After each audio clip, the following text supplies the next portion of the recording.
Hello viewers, video education point में आपका स्वागत है। सबसे पहले आप सभी का थैंक्स हमारे चैनल से जुड़ने के लिए। फ्रेंड्स, अगर आप चैनल पे नए आए हैं तो चैनल को सब्सक्राइब जरूर कर लें।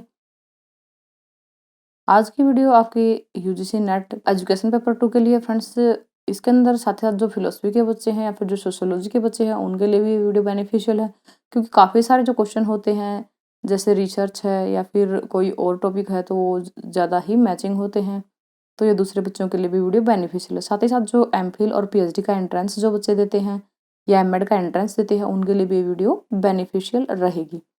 क्वेश्चन लेटेस्ट और अपडेटेड है। अगर आपको किसी क्वेश्चन के अंदर कोई डाउट लगता है तो आप हमें कमेंट बॉक्स में बता सकते हैं। चलिए क्वेश्चन जो है देख लेते हैं। आज की वीडियो का फर्स्ट क्वेश्चन आपकी स्क्रीन पे है। A snake learns to dance to the tune of a flute, which of the following theories is applicable in this case. कहता है एक सांप जो है बांसुरी की धुन पर नाचना सीखता है। ठीक है, एक सांप क्या है बांसुरी की धुन पर नाचना सीखता है। इस मामले में जो है कौन सा सिद्धांत, कौन सी जो थ्योरी है वो एप्लीकेबल होगी। कौन सी थ्योरी एप्लीकेबल होगी फ्रेंड्स? ऑप्शन ए है स्किनर की ऑपरेंट कंडीशनिंग, बी के अंदर थॉर्नडाइक का कनेक्शनिज्म है और सी के अंदर कर्ट-लेविन की फील्ड थ्योरी है। डी के अंदर पावलोव की जो क्लासिकल कंडीशनिंग है वो यहाँ पे गिवन है।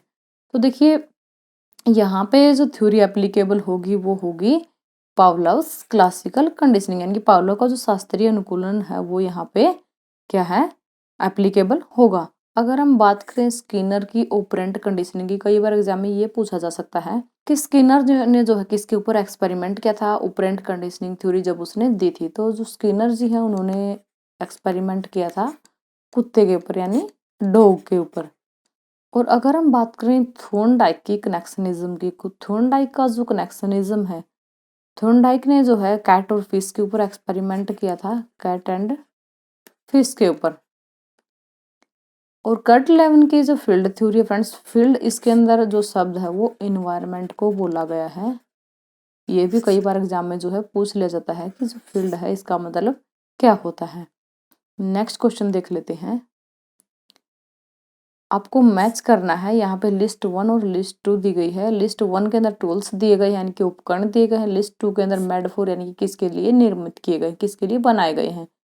ब्रेल बुक दी गई है। ब्रेल बुक्स किसकी हेल्प करेंगी, यहाँ पे मैच करने के लिए दिया गया हैंडीकैप्ड पीपल। साइन लैंग्वेज है और ये क्या है, विजुअली इम्पायर्ड पीपल के लिए है। साइन लैंग्वेज इंटरप्रेटर्स कहता है। रैम्प्स है डेफ पीपल के लिए है। कंप्यूटर इलेक्ट्रॉनिक्स और स्पेस डिवाइसेज है स्पेस इम्पायर्ड पीपल के। तो ये जो है लिस्ट जो है कौन सी किससे मैच करेगी फ्रेंड्स? देखिए जो ब्रेल बुक्स होती हैं वो किसे, विजुअल इम्पायर्ड पीपल के लिए जो है होती हैं। तो आप इससे जो है मैच कर सकते हैं, क्योंकि देखिए यहाँ पे जो ऑप्शन है आपके सामने 2 जो है 2 इसके अंदर गिवन है, इससे आपका टाइम सेव हो जाता है फ्रेंड्स। अब हम बात कर लेते हैं साइन लैंग्वेज इंटरप्रेटर की। साइन लैंग्वेज जो इंटरप्रेटर होते हैं वो किसके लिए होते हैं? वो क्या है, जो डीफ पीपल होते हैं उनके लिए क्या साइन लैंग्वेज इंटरप्रेटर्स होते हैं। तो देखिए अब 3 हम यहाँ पे देख लेते हैं। देखिए यहाँ पे जो 3 इसी के अंदर मिल गया, तो फ्रेंड्स जो हमारा करेक्ट आंसर रहेगा वो रहेगा बी ऑप्शन। अगर यहाँ पे भी सेम आपको आंसर मिल जाते हैं, 2 ऑप्शन मैच हो जाते हैं, तो तीसरा आंसर आप चेक कर सकते हैं कि तीसरा ऑप्शन आपका क्या होगा। तो फ्रेंड्स यहाँ पे हमें आंसर मिल गया है, ऑप्शन बी यहाँ पे करेक्ट है। बाकी ऑप्शन पे जाने की जरूरत नहीं है। चलिए बिना देरी ये नेक्स्ट क्वेश्चन को देख लेते हैं। Which of the following statement is correct, is or are correct. कौन सी स्टेटमेंट यहाँ पे करेक्ट है? Curriculum is the written plan that derives instruction. कहता है पाठ्यक्रम एक लिखित योजना है जो अनुदेश को संचालित करती है।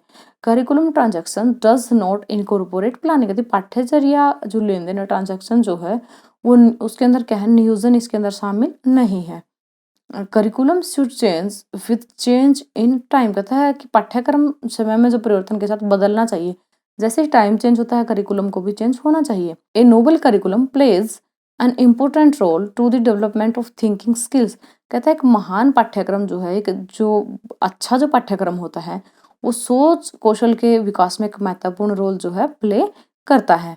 तो यहाँ पे कोड भी गिवन है कि कौन सी जो स्टेटमेंट है वो इनकरेक्ट है। आपको इनकरेक्ट बतानी है, यहाँ पे ध्यान देने की जरूरत होती है, क्योंकि जब हम एग्जाम में बैठते हैं तो हमें लगता है कि पता नहीं क्या पूछा गया है, या फिर हम इनकरेक्ट को जो है करेक्ट पढ़ लेते हैं।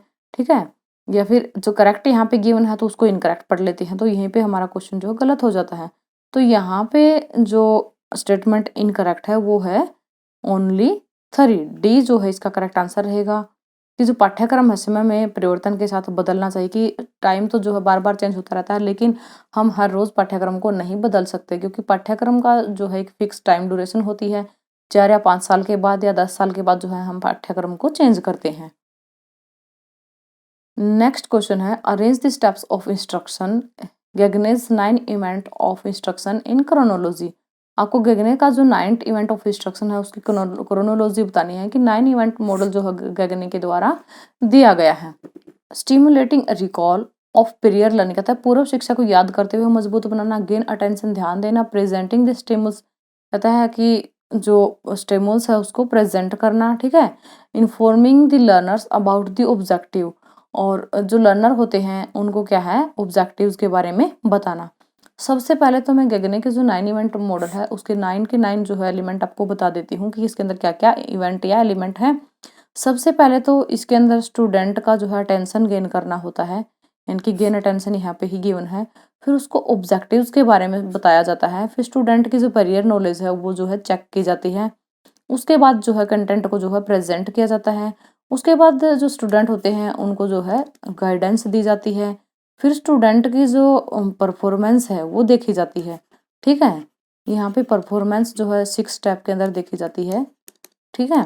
7th स्टेप के अंदर क्या होता है, स्टूडेंट से जो है फीडबैक लिया जाता है कि स्टूडेंट ने जो है क्या सीखा। उसके बाद स्टूडेंट का जो है इवेल्युएशन किया जाता है। इवेल्युएशन के लिए काफ़ी सारे जो मेथड है वो यूज किए जाते हैं।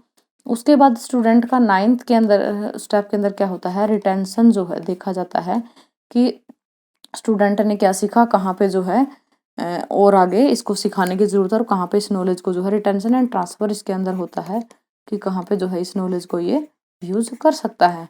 तो ये थी गेगने के 9 इवेंट मॉडल जिनको हमने क्रोनोलॉजी के अंदर लगाना था। तो यहाँ पे जैसे कि मैंने आपको बताया है तो आपको पता चल गया होगा कि इसका जो है करेक्ट आंसर क्या रहेगा। तो इसका करेक्ट आंसर रहेगा ऑप्शन बी, ठीक है। नेक्स्ट क्वेश्चन पे चलते हैं। नेक्स्ट क्वेश्चन क्या कहता है, the strategy which helps the teacher to improve and modify the framework of curriculum is, कहता है वो है रणनीति जो शिक्षक को पाठ्यक्रम के ढांचे को सुधारने और संशोधित करने में हेल्प प्रोवाइड करती है, मदद प्रोवाइड करती है। वो क्या होती है, नीड्स असेसमेंट या फिर फीडबैक एंड इवेल्युएशन या फिर इम्प्लीमेंटेशन या फिर ऑल ऑफ दिस। तो इनमें से जो टीचर को इम्प्रूवमेंट करने के लिए और मॉडिफाई करने के लिए किसी भी करिकुलम के फ्रेमवर्क को मॉडिफाई करने के अंदर हेल्प करती है वो होती है फीडबैक एंड इवेल्युएशन।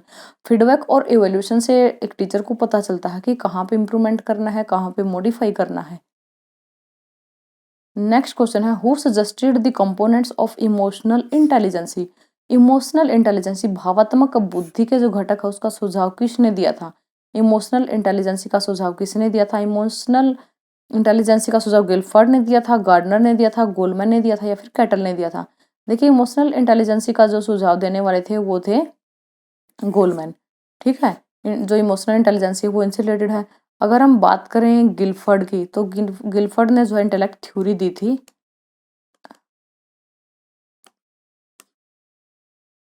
और गार्डनर का आपको पता होगा इन्होंने दी थी मल्टीपल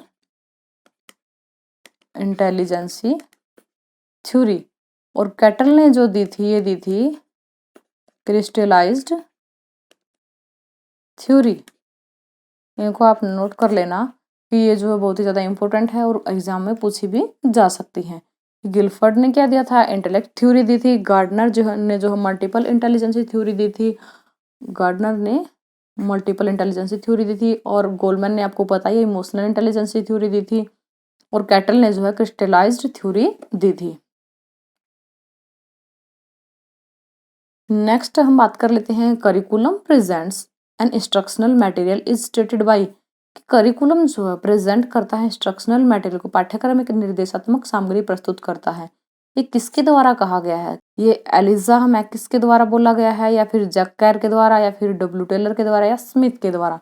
तो देखिए ये जो बात बोली गई है ये बोली गई है स्मिथ के द्वारा। ऑप्शन डी यहाँ पे करेक्ट है। नेक्स्ट क्वेश्चन है, CIPP मॉडल एम्फेसाइज्ड अपॉन, कहता है कि CIPP मॉडल जो है किसके ऊपर बल देता है, producing evaluative data for decision making, कहता है निर्णय लेने के लिए जो मूल्यांकन का जो डेटा उसका उत्पादन के ऊपर। या रिपीटेशन ऑफ स्किल्स के ऊपर, कौशल की जो पुनरावृत्ति होती है, दोहराई होती है उसके ऊपर, या कंटेंट की इन्हांसमेंट के ऊपर, यानी कि सामग्री में वृद्धि होनी चाहिए, या फिर नन ऑफ दी अबोव। देखिए सबसे पहले हम बात कर लेते हैं CIPP मॉडल की फुल फॉर्म की। तो CIPP जो मॉडल होता है इसकी जो फुल फॉर्म होती है वो होती है कंटेंट, इनपुट, प्रोसेस और प्रोडक्ट। ठीक है, ये इसकी फुल फॉर्म होती है। और ये जो है मॉडल, ये CIPP जो मॉडल है ये दिया गया था स्टफल बीम के द्वारा, ये दिया गया था 1983 के अंदर। तो ये चीजें आपने याद रखनी है। CIPP जो मॉडल है ये जो जोर देता है producing evaluative data for decision making, यानी कि निर्णय लेने के लिए जो मूल्यांकन डेटा का उत्पादन, यानी कि ऑप्शन ए यहाँ पे करेक्ट है। नेक्स्ट क्वेश्चन है which of the following statement regarding the meaning of research are correct. देखिए रिसर्च का जो मीनिंग है उसके रिगार्डिंग में कौन सी स्टेटमेंट यहाँ पे करेक्ट है। अनुसंधान का अर्थ बताने में कौन सी जो स्टेटमेंट है यहाँ पे ठीक है। Research refers to a series of systematic activity, कहता है रिसर्च जो होती है, जो अनुसंधान जो होता है एक सिस्टमेटिक एक्टिविटी होती है। Activities undertaken to find out the solution of a problem, जो किसी भी प्रॉब्लम का सॉल्यूशन जो है प्राप्त करने के लिए की जाती है। खोज किसी समस्या के समाधान का पता लगाने के लिए की गई व्यवस्थित गतिविधि या गतिविधियों की श्रृंखला को संदर्भित करता है। Process wherein verification of hypothesis, data analysis, interpretation and formation of principles can be done, कहता है प्रोसेस होती है एक ऐसी जिसके अंदर परिकल्पना, डेटा विश्लेषण, वाक्य और सिद्धांतों के गठन का सत्यापन किया जाता है। ठीक है, उसके बाद कहता है it is a intellectual inquiry or quest toward truth, कहता है कि ये एक बौद्धिक जांच या सत्य की खोज होती है। या फिर it leads to enhancement of knowledge, कहते हैं इससे जो है ज्ञान में वृद्धि होती है। तो ये जो स्टेटमेंट यहाँ पे गिवन है ये सारी की सारी सही है, सारी की सारी जो है रिसर्च की जो मीनिंग है उसको ये क्या करती हैं, बताती हैं। ठीक है, तो फ्रेंड्स ये जो रिसर्च की स्टेटमेंट यहाँ पे गिवन है सारी की सारी करेक्ट है, तो ऑप्शन डी यहाँ पे करेक्ट रहेगा। नेक्स्ट क्वेश्चन हम देख लेते हैं। यहाँ पे आपने फाइंड करना है करेक्ट पेयर कौन सा है। यहाँ पे शॉलमैन दिया गया है। ठीक है, कॉम्पिटेंसी बेस्ड मॉडल है, स्किनर की ऑपरेंट कंडीशनिंग है, डंक PCK है और वाटसन की रिफ्लेक्टिव थिंकिंग यहाँ पे गिवन है। देखिए हम आपको नॉर्मली बता देते हैं, इसका क्वेश्चन का आंसर आपने ही बताना है। जो PCK होता है ये होता है पेडागोगिकल कंटेंट नॉलेज।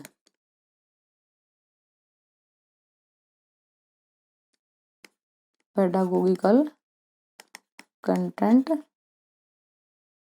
नॉलेज ये करिकुलम को डिजाइन करने के लिए जो है यूज किया जाता है।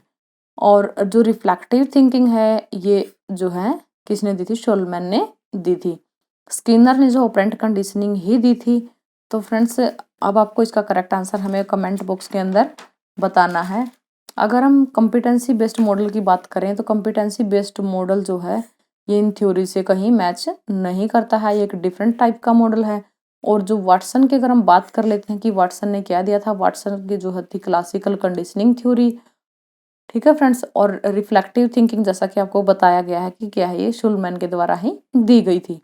अब आपको इसका करेक्ट आंसर हमें बताना है कि सही जोड़ा जो है इनमें से कौन सा करेक्ट पेयर, या आपको कमेंट बॉक्स में बताना है। इसकी पूरी डिटेल आपको बता दी गई है, अब आपके लिए बहुत ज़्यादा आसान हो जाएगा। नेक्स्ट क्वेश्चन है if a child develop logical operations from simple associations and add, subtract, multiply and divide, then the stage of development he has reached is, कहते हैं एक बच्चा साधारण संबंध से, ठीक है, साधारण संबंध से क्या करता है, वो जोड़ना, घटाना, गुणा और भाग करना सीख जाता है। ठीक है, तो किस विकास तक जो है पहुंच गया है, सेंसरी मोटर है, प्री ऑपरेशनल है, कंक्रीट ऑपरेशनल या फिर फॉर्मल ऑपरेशनल है। तो देखिए जो कंक्रीट ऑपरेशनल स्टेज है वो बच्चा जो है यहाँ पे पहुंच गया है, ऑप्शन सी यहाँ पे करेक्ट है। कंक्रीट ऑपरेशनल कहाँ तक होता है, 7 to 11 ईयर की जो एज होती है बच्चों की उसके अंदर ये स्टेज होता है। अगर हम बात करें सेंसरी मोटर स्टेज की, तो सेंसरी मोटर स्टेज जो होता है बर्थ से 2 ईयर तक होता है।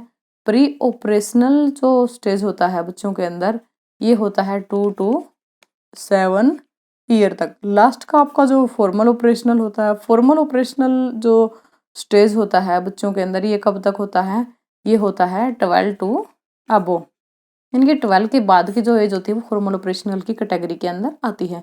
तो ये चीज़ें भी नोट कर लेना, क्योंकि एग्जाम में ये चीज़ें भी पूछी जा सकती है। और यहाँ से ये जो पियाजे की जो थ्योरी है, इसमें से एक क्वेश्चन जरूर आता है फ्रेंड्स, ये जो बहुत ही वेरी वेरी इंपॉर्टेंट, आप इसको लगा करके चलिए, ठीक है। नेक्स्ट क्वेश्चन देख लेते हैं। विच theory was given by Thorndike? Thorndike के द्वारा कौन सी थ्योरी दी गई है? ऑपरेंट कंडीशनिंग थ्योरी है, कनेक्शनिज्म थ्योरी है, रीइंफोर्समेंट थ्योरी है, या फिर गेस्टाल्ट थ्योरी है? ये थ्योरी जो है किसने दी है, आपको ये बताना है। इनकी जो थॉर्नडाइक थे उन्होंने कौन सी थ्योरी दी है? तो देखिए थॉर्नडाइक के द्वारा जो थ्योरी गिवन है वो यहाँ पे कनेक्शनिज्म थ्योरी है, कनेक्शनिज्म थ्योरी। और ऑपरेंट कंडीशनिंग थ्योरी जो है ये किसके द्वारा दी गई थी? स्किनर के द्वारा दी गई थी। और अगर हम बात करें रीइंफोर्समेंट थ्योरी की, तो रीइंफोर्समेंट थ्योरी जो है फ्रेंड्स ये किसके द्वारा दी गई थी, ये आपने हमें बतानी है। और जो गेस्टाल्ट जो थ्योरी है, गेस्टाल्ट थ्योरी का जो दूसरा नाम है ये जो है कोहलर की थ्योरी है, कोहलर थ्योरी ऑफ लर्निंग भी इसको बोलते हैं, यही जो है गेस्टाल्ट थ्योरी है। और इसका करेक्ट आंसर जो है कनेक्शनिज्म हमने आपको बता दिया। रीइंफोर्समेंट थ्योरी के बारे में आपने हमें कमेंट बॉक्स में बताना है। नेक्स्ट क्वेश्चन पे चलते हैं। किर्कपैट्रिक का जो मॉडल है वो डेवलप किया गया था कौन से ईयर के अंदर, आपको ने बताना है। किर्कपैट्रिक का जो मॉडल है वो डेवलप किया गया था कब? ये किया गया था 1950 के अंदर। कहीं कहीं जो ये डेट है ये 1959 भी गिवन है, ठीक है फ्रेंड्स। तो यहाँ पे कोई 1959 गिवन नहीं है, लेकिन जो मोस्ट ऑफ बुक है इसके अंदर ये 1950 के अंदर ही बताया गया है। अगर आपको इसका बिल्कुल अच्छे से पता है, एग्जैक्ट पता है कि ये कब डेवलप किया गया था, तो आप हमें कमेंट बॉक्स में बता सकते हैं कि आपकी जो बुक है एक्यूरेट ऑथेंटिकेट जो बुक है उसके अंदर क्या गिवन है। अब हम इसकी बात कर लेते हैं। जो किर्कपैट्रिक का जो मॉडल, किर्कपैट्रिक के मॉडल के अंदर इसके अंदर इवेल्युएशन के 4 जो है लेवल हैं। ये जो मॉडल है हर जो है ट्रेनिंग के अंदर यूज किया जाता है। और इसके अंदर जो 4 लेवल हैं वो हैं, कई बार इनके बारे में भी बात कर ली जाती है कि 4 लेवल कौन कौन से। फर्स्ट वन इसके अंदर रिएक्शन आता है, सेकंड इसके अंदर जो है लर्निंग आती है, थर्ड इसके अंदर जो है बिहेवियर होता है, और फोर्थ जो है इसके अंदर क्या है, रिजल्ट होता है। तो ये है इसके 4 लेवल, ठीक है, इसकी ये बात करता है। तो इस मॉडल को, जो किर्कपैट्रिक का जो मॉडल है, इसको कभी कभी जो है ट्रेनिंग इवेल्युएशन मॉडल भी कहते हैं। यानी कि इसका दूसरा नाम जो है वो क्या है, ट्रेनिंग इवेल्युएशन मॉडल है। नेक्स्ट क्वेश्चन देख लेते हैं। The first 4 and most crucial of Freud stages of psychosexual development are. Freud के मनोवैज्ञानिक जो सिद्धांत है उसके 4 सबसे महत्वपूर्ण चरण कौन से हैं? पहले 4 पूछा गया, यहाँ पे फर्स्ट 4 पूछा गया है। कई बच्चे यहीं पे उलझते हैं और क्वेश्चन को गलत कर देते हैं। देखिए यहाँ पे दिया गया anal, oral, latency and folic. देखिए वैसे तो जो फ्राइड जी हैं इन्होंने जो स्टेज दिए थे साइकोसेक्सुअल डेवलपमेंट के, ये जो स्टेज थे ये 5 स्टेजेस थे, ठीक है। जैसे अनल, oral, latency, folic and genital. नाम सबके यहाँ पे गिवन है, लेकिन आपको फर्स्ट 4 बताने हैं। तो फ्रेंड्स आपको बता देती हूँ कि जो फर्स्ट 4 जो स्टेज थे, यहाँ पे ऑप्शन बी आपका करेक्ट रहेगा।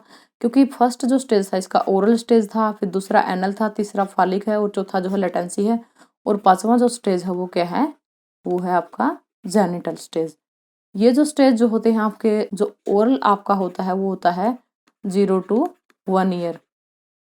अगर हम बात करें अनल स्टेज की, तो अनल जो स्टेज होता है वो होता है 1 to 3 ईयर। और फॉलिक स्टेज जो आपका होता है वो होता है 3 to 6 year. And latency stage की अगर हम बात करते हैं तो लेटेंसी स्टेज जो होता है 7 to 10 ईयर, ठीक है। और अगर हम बात करें जेनिटल स्टेज की, ये होता है 12 to डेथ। तो फ्रेंड्स ये थे आपके क्वेश्चन। अगर आपको वीडियो अच्छी लगी तो वीडियो को लाइक करना। अगर आप ऐसी और वीडियो चाहते हैं तो आप हमें कमेंट बॉक्स में बता सकते हैं। वीडियो आपको कैसी लगी ये भी सुझाव हमें कमेंट बॉक्स में ज़रूर दें, और हमारी वीडियो को ज़्यादा से ज़्यादा अपने फ्रेंड्स के साथ शेयर ज़रूर करें। मिलते हैं नेक्स्ट वीडियो में, तब तक के लिए बाय बाय।